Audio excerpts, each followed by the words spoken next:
Itinanggi naman ni DILG Secretary Mar Rojas na may kinalaman siya sa Oplan Stop Nognog in 2016 na ayon sa company Vice President Jejomar Binay ay demolition job laban sa bise. Ang usaping ito lumikha rin ng tensyon kanina sa pagdinig sa Senado at saksi si Ivan Mayrina. Number one, akala ko finally we will hear something under oath from the spokesman. Well, you will, Mr. Senator. Can I you finish? will. Sir, can I finish? You sir? will. Can I finish? Yes. Okay. From the spokesman of the Vice President, because sa media, pabago-bago statements ninyo. Ano po ba At ang pabago-bago, tao- Mr. Senator? Wala akong Sir, bago doon. Sir, you said I can finish. Excuse me. Sir, can I finish? Let's have an orderly discussion. Kahit hindi imbitado, mainit na nakipagdebate si Attorney J.V. Bautista sa pagdinig ng Senate Blue Ribbon Committee. Ang pinag-uusapan ay ang Oplan Stop Nognog 2016. Pagka ang nagsasalita, Nestor Mercado, no interruption. Dire-diretso. Pagka nagsasalita, Mr. Chu, cross-examination.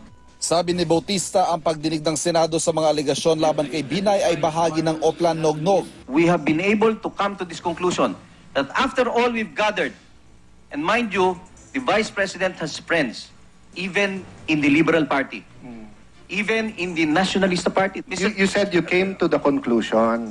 I'm Yes. saying yung name ng Oplan. Saan nyo nabunot yun? Okay, hindi namin binunot yun. Napag-alaman namin yun. Saan po? I will not tell you sino nagsabi sa amin. Secret. Pambihira naman. Secret.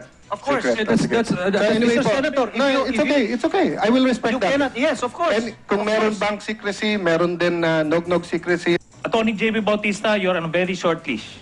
Itinanggi rin ni Cayetano na may kinalaman siya sa Oplan Nognog. Kahit pa aminado siyang staff niya ang sumakay sa helicopter na kumuha ng aerial video sa kontrobersyal na lupain sa Rosario, Batangas na ayon kay Mercado ay pag-aari ni Binay. Nagulat ako kahapon na sinabi si Secretary Mar Rojas daw at si Senate President Drilon ang head ng Oplan anong S? Stop Nognog. Eh nakakagulat po kasi last week lang ang sinabi, ito ay plano ni Senator Trillanes at ni Alang Cayetano. Mr. Bautista, hindi po expose yun, na kuryente po kayo.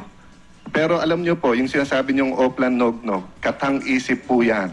Si Mercado naman itinangging bayad ang pagtestigo niya laban kay Binay. Gayon din ang akusasyong si Interior Secretary Mar Rojas ang nasa likod niya. Kabatian lang ho kami ng Secretary Mar.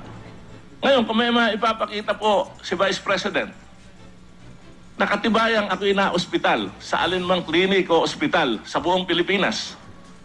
Pwede ho akong pumayag na burahin ang lahat ng aking ginawang pahayag dito dahil ang ibig po nung sabihin, ako'y sinungaling.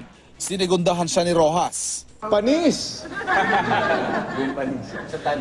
Yun, eksakto yun, panis.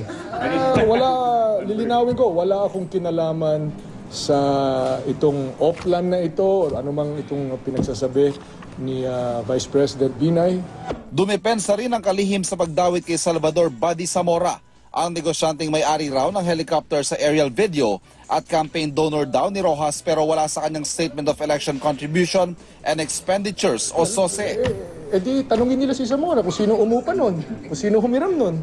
Diba? Wala akong kinalaman sa paghihiram, pag-uupa o ng chapter na yan.